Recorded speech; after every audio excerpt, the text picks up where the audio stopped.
Fala pessoal do YouTube, estamos aqui de novo, mais um banho não tem calendário. Hoje eu tô gravando para vocês sábado, sabadeira, dia de BTFF aqui em São Paulo.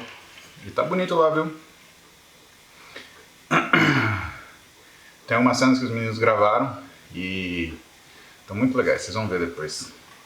Bem bacana.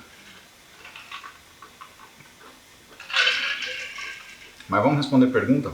Vamos ligar o Insta e aí a gente segue com a nossa rotina de perguntas e respostas diárias. Que tal? Bora lá? Se você chegou até aqui, lembra de se inscrever no canal, deixar o seu comentário, deixar a sua pergunta, deixar o seu like se você gostou e ajudar a gente a crescer, porque, como eu sempre falo para vocês, é uma troca, né?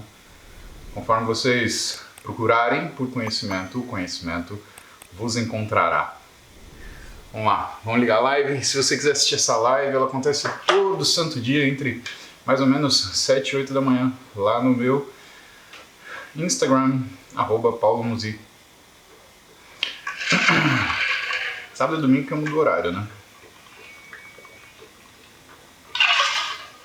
Vocês querem saber o que tem aqui, né? Como eu vim fazer o cardiozinho, aqui tem 750, 800 ml de água, gelo pra caramba, tem 20 gramas de maltodextrina e 20 gramas de creatina, é isso que tem aqui dentro. 20? Ah! Sim, 20. E aí, se vocês assistiram a aula do Interliga semana passada, vocês viram que o que a gente falou foi só o uso não convencional de creatina.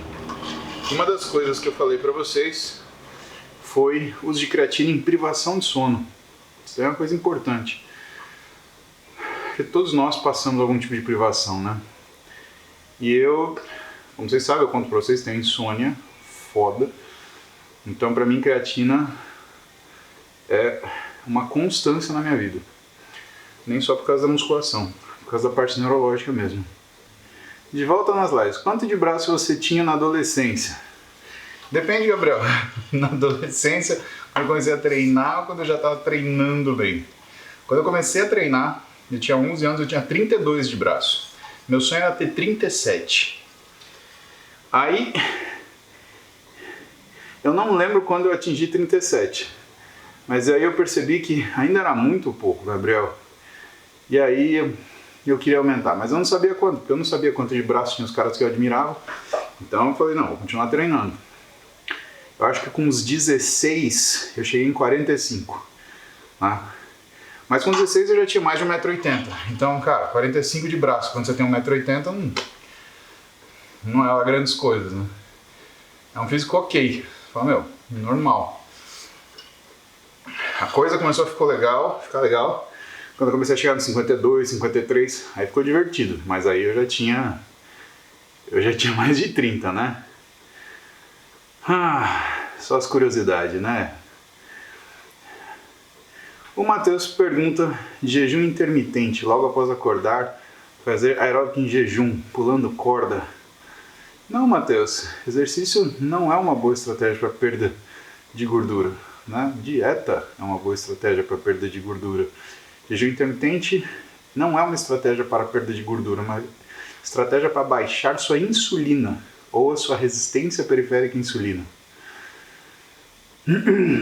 E portanto, se você não tomar cuidado, você vai fazer aquele jejum intermitente fake, né? Você fica sem comer um tempão, aí quando come você só come porcaria. Enche a pança de Badulac, achando que está fazendo sucesso. Então, cara, não cai nessa. Na boa, faz dieta direito, procura um nutricionista, programa com coisas que você está acostumado a comer.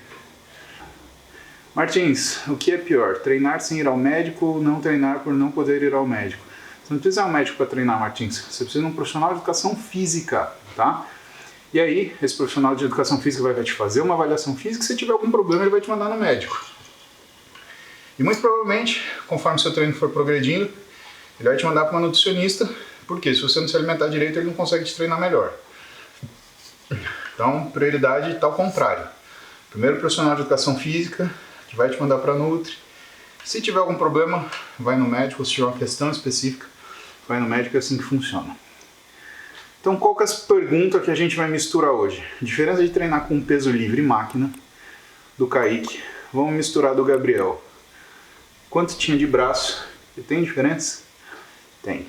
E do Matheus, fazer jejum intermitente com aeróbico em jejum para perder gordura. O que essas três coisas têm a ver? Peso livre ou máquina, meu braço na adolescência com aeróbico em jejum mais jejum intermitente. Jesus amado, hoje vai ser uma paulada, né? Então vamos lá, vamos concentrar aqui. Na adolescência eu treinava muito peso livre, tinha muita máquina, né? Eu treinava no Yara Clube e no Polisport e a gente tinha basicamente barra reta, barra W, não tinha nem barra H e halter, aquela ruma de halter. Então a gente fazia muita variação para halter.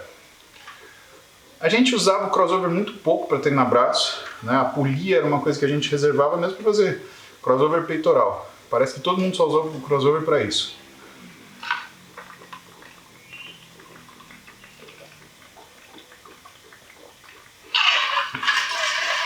Então, o que acontece? Eu vim de uma construção física que era baseada em halter, não em máquina e não em polia. E isso pode ter afetado o meu físico? Provavelmente, né? Agora, não adianta nada você ter máquina se você não souber utilizar a máquina. A verdade é essa, né?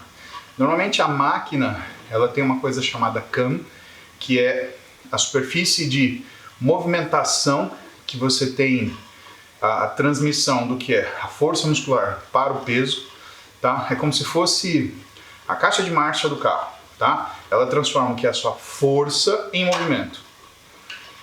E esse cam, ele normalmente tem um desenho para que ele aproveite 100% da sua força. Coisa que não acontece quando você está com peso livre, quando você está, por exemplo, com um halter. Por que não? Ora, porque na verdade, quando você está com um halter, você tem a variação do vetor, né? Lembra que a gente estudou em física, no colegial, lá no ginásio, que quando você tem uma força, você tem os vetores que compõem a direção e o sentido dessa força? Pois bem, quando você faz uma rosca direta, por exemplo, o vetor peso é sempre para baixo. Mas você está fazendo um movimento angular. Por que o movimento angular? Porque o movimento no cotovelo é um movimento angular. Você está fazendo um giro dentro do cotovelo. Então, quando seu bíceps contrai, o que está acontecendo com a alavanca? Ela muda. E ela muda fazendo com que a percepção do esforço ela se modifique. Vamos dar um exemplo rápido aqui. Por que a mesa Scott ela é tanta gente usa errado? Porque o pessoal que senta para fazer um rosca Scott, senta e começa a fazer aquele rosca Scott curto, enche de peso e faz o quê? Só até 90 graus da extensão do cotovelo. O rosca Scott não é para isso. O rosca Scott é para você fazer a extensão total do cotovelo. Para você trabalhar lá embaixo, né? Lembra do Larry Scott, que a gente lembrou outro dia aqui? Tinha aquele bíceps belíssimo. Por quê? Porque ele chegava na fossa cubital, ele era longo, né? E por que ele era longo? Porque justamente trabalhar nas grandes amplitudes, que a mesa, a rosca Scott, né? A mesa Scott, que não foi inventada por ele, foi inventada pelo Arthur Jones, né? Ela possibilitava. E o pessoal faz o contrário. E isso é uma coisa importante, né, da gente falar. Por quê? Porque musculação, pessoal, é contraintuitivo. Não é para você ir conseguir levantar o peso. Se você está fazendo isso com facilidade, está errado. Você está lá para passar dificuldade. Você está lá para colocar o seu músculo em dificuldade. Se você não coloca o seu músculo em dificuldade, ele não tem por que desenvolver. É simples assim. Então, a questão em relação das máquinas é que elas são construídas para que a dificuldade seja constante. Então você precisa de muita maturidade para você treinar com peso livre. Porque senão o que você faz? Você começa a fazer tudo de um jeito que você aguenta. Pode ver que quando a gente vê esses vídeos do pessoal sacaneando quem não conhece a academia direito e treina que nem o nariz, né? É muito mais gente fazendo coisa com peso livre do que fazendo com máquina. Máquina tem coisas engraçadas que as pessoas fazem, né? Elas se penduram, elas, né, se projetam, elas fazem movimentos balísticos, imitam gestores esportivos, né? Mas porque a máquina ela possibilita isso, né? Ela cria um trilho biomecânico que você consegue aproveitar de uma série de formas diferentes, desde que você arranje o peso. Agora, quando você treina com peso livre, você tem a mobilidade articular.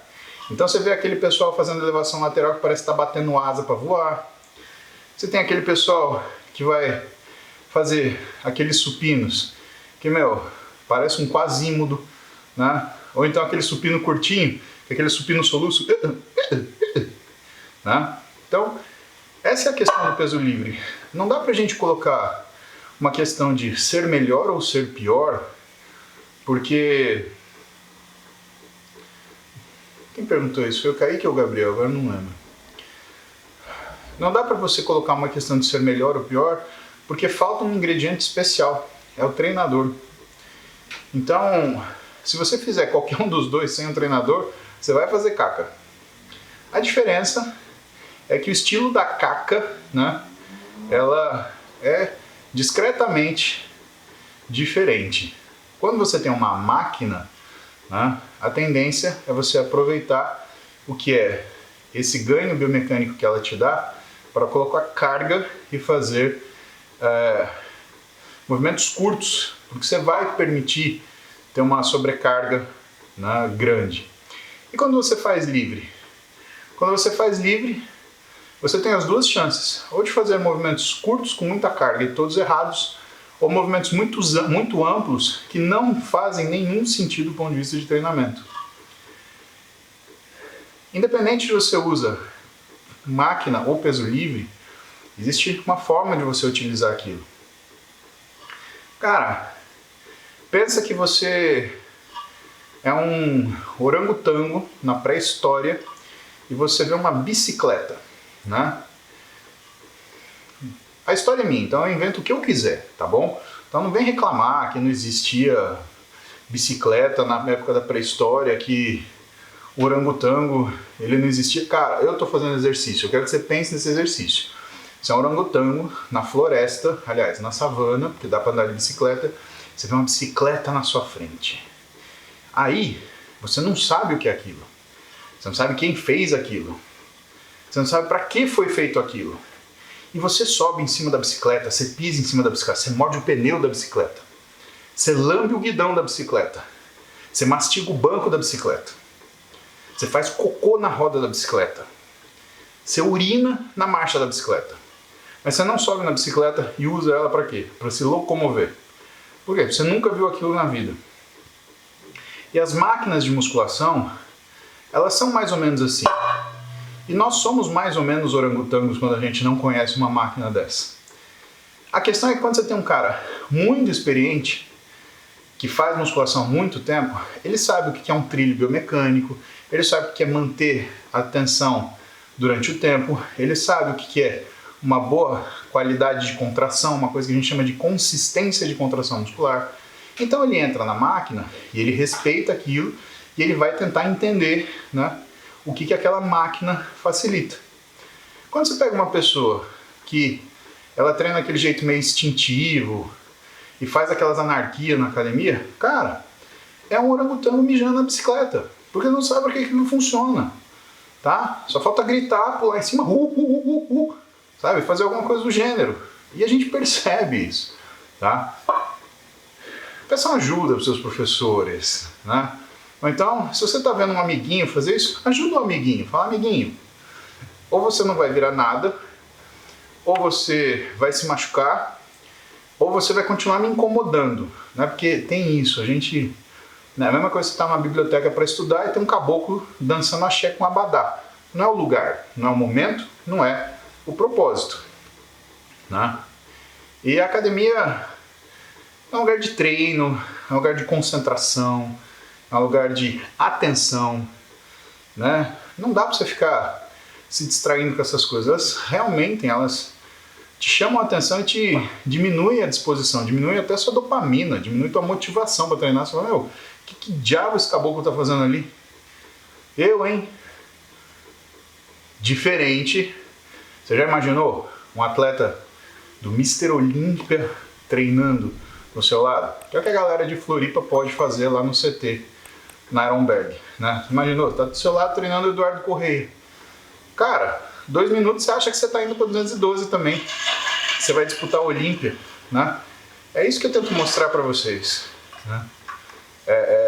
Também buscar os bons exemplos. Porque para fazer cagada, você não precisa de ajuda, né? Você faz sozinho.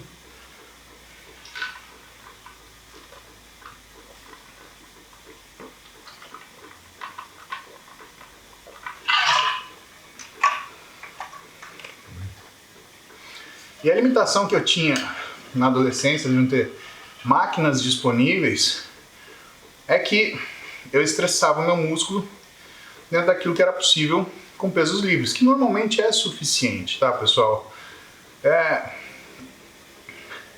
Se você tiver um banco que inclina, se você tiver modelos diferentes de barras, se você tiver disposição, se você tiver um bom treinador, cara, ele monta as variações para vocês. O problema é que a questão de uns 5, 6 anos atrás tinha uma corrente na internet, né, de alguns caras que eram profissionais de educação física, outros que não eram, né, ficavam falando invencionice, né, e falavam que se você tivesse 3 exercícios por treino era suficiente. Né, eles criaram esse mito, né, de que você não precisava variação e que variação não adiantava. É uma pena isso, né? Porque seduz as pessoas. É uma coisa que muita gente quer ouvir, né? Que você não precisa raciocinar sobre o que você está fazendo e que qualquer esforço que você fizer funcione. Isso é mentira. É só o esforço bem direcionado que funciona, né? E a segunda coisa é que cria uma antipatia, né? Tem gente que trabalha com isso há anos, é experiente pra caramba e que, sabe, avidamente presta atenção naquilo que faz e que, meu, tem muita propriedade para falar dessas variações e por que elas são realizadas. É óbvio, você vai um cara que acabou de começar a treinar, para ele não faz sentido fazer 30 variações de peitoral, tem que fazer supino reto até ele ganhar um físico para isso, né? Mas quando você tem uma necessidade, um objetivo mais específico, o ideal é que você tenha essa diferenciação, tá? Eu acho que isso influiu no que foi o meu desenvolvimento físico, né? À medida que eu tive que me esforçar para fazer bem feito aquilo que eu estava fazendo, sentir mesmo o meu músculo trabalhar. Porque eu lembro de ter essa noção, assim, de ter treinado e falar, pô, mas meu treino hoje não pegou, aquilo que a gente fala intuitivamente, parece que eu não treinei, fiquei cansado, mas eu não treinei. Se você sente isso agora, é um bom momento para você parar e ponderar o que você está fazendo. Eu falo mais disso no meu aplicativo lá no Museapp, musey.app, tem 60 aulas teóricas sobre isso. Se uma hora você quiser ver, entra lá, tem uns dias grátis aí para você curtir. A gente vai falar isso no Interligas, né? Então, Lancha Júnior ainda vai dar uma penteada nesses assuntos para vocês e teremos convidados, lógico que teremos. E sempre de manhã aqui eu estou trocando ideia com vocês falando sobre isso. Agora, que Katsu tem a ver com o jejum intermitente, né? O jejum intermitente é uma forma inespecífica de você passar fome. Então, você se resigna a passar fome durante 16 a 18 horas, depende do regime que você fizer. E o que o pessoal faz muito errado? Acha que jejum intermitente é a festa do caqui, né? Que o jejum ele vai consertar as porcarias que você come. E, meu, não é assim, velho. O jejum ele não conserta a porcaria. O jejum ele serve para baixar a resistência periférica à insulina. É uma coisa muito específica que participa do emagrecimento, tá? Mas se você for tentar fazer um aeróbio de alta intensidade, que nem pular corda, que não é baixa intensidade, Em jejum, fazendo jejum intermitente, meu, só falta você se chicotear. Chicoteia, se pendura pela orelha, né? Desce o pão de açúcar de ponta cabeça, né? Se arrasta no asfalto. Não faça isso. Quanto mais você se judia do ponto de vista nutricional, teu cérebro entende isso como se fosse uma agressão. Sabe o que ele vai fazer? Ele vai criar uma situação para você se defender. Ele vai te criar compulsão, ele vai mudar teu paladar, você vai querer começar a comer doce, você vai querer começar grandes quantidades de comida, vai encher o estômago até querer vomitar. Então, esse é o grande problema. O jejum intermitente, ele é uma técnica, uma ferramenta que é muito boa, mas ela tem que ser usada com sabedoria. Por quê? Porque o risco de você fazer um transtorno alimentar a partir do jejum intermitente é muito grande. Particularmente, eu gosto muito de corda de pular, eu acho que é um baita exercício, só que você tem que ter uma programação especial para isso. E assim, o melhor jeito de você encaixar essa corda de pular é depois do seu treino, se você está fazendo jejum intermitente. E de preferência, o seu treino tem que ser de 4 a 6 horas depois da primeira refeição de quebra do jejum. Então vamos supor que você faça um jejum intermitente, onde você faça uma janela de 6 horas de realimentação. Então você come das 8 da manhã às 14, tá? Nesse regime de 18 horas de jejum, quando que você vai treinar? Você vai treinar de preferência meio-dia. Então você vai fazer mais ou menos 2 refeições, 8, 10, 12 horas você vai treinar, às 13, 14 você faz a sua última refeição do dia, e aí você segue em frente no jejum que você quer fazer. Mas sempre, sempre, de preferência, né, por favor, isso é bioquímica, fisiologia, né, tenha uma refeição com carboidrato 4 horas antes do treino e tenha uma refeição imediatamente pós-treino, senão você ativa tudo que é linha de estímulo para destruição de massa muscular. MEC, Murphys, Fox, ubiquitina proteassomo. A única coisa que você vai conseguir é perder músculo. Vai perder peso? Vai. Mas vai ficar parecendo uma vela derretida, né? Todo molenga. Né? A mulherada fica com aquela bunda que parece o saquinho de carne moída do Pastorinho, né? Vocês conhecem aquele mercado Pastorinho? Tem lá em Marília. Eu ia no Pastorinho. Aí você apertava o saquinho de carne moída e fazia... Né? Fica com a bunda daquele jeito. Não façam isso. Fora... Malandro, deixa eu falar uma coisa pra você. Dieta cetogênica e jejum intermitente para dar bafo é um negócio... Eu fico imaginando o cabrinha, a menina com bafo. É verdade, amor? Cetogênica e jejum intermitente? Bom, não tem necessidade. A pessoa faz assim... Isso é verdade. As pessoas não podem fazer isso achando... Manda um beijinho para as pessoas. Conta na aqui, ó. Bom dia. É uma lady, não é? Eu sou um merda. Ai, Jesus. O que eu tava falando mesmo?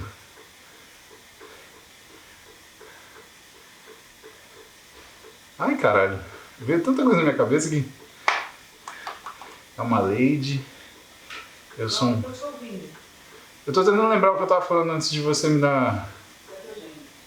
Ah, do bafo. Nossa. A pessoa ser bonita é uma coisa, mas ela ser cheirosa já é outra coisa. Aí você esquece tudo que você tá falando. Eu sei lá. Eu acho que eu sou meio cachorro, meio gato. Cheiro pra mim é uma coisa importante, sabe? Tanto que eu tenho uma porrada de perfume. Eu mostro pra vocês. A pessoa ser bonita mexe com seus olhos, mas quando ela é cheirosa, rapaz... Então é importante você cuidar. Sabe? Aquele bafão nervoso, né? Faça isso com as pessoas que gostam de você. Nossa senhora, hoje eu fiz um aeróbico tão bunda. Eu tô aqui pedalando com vocês, eu tô a 100 batimentos por minuto. Que vergonha. Ai, mas vocês entenderam do jejum intermitente? Entenderam do pular corda? Entenderam do máquina e peso? Entenderam da estrutura de desenvolvimento nosso? Vamos ver aqui. Kaique, grávida não pode fazer jejum intermitente nem fudendo. Eu nem vou comentar isso daí. Não vou comentar, senão eu vou perder a paciência. Deixa eu despedir da galera do YouTube. Galera do YouTube, isso daqui eu só vou mostrar pro pessoal do Instagram. Depois eu mostro pra vocês, tá bom? Um beijo pra vocês.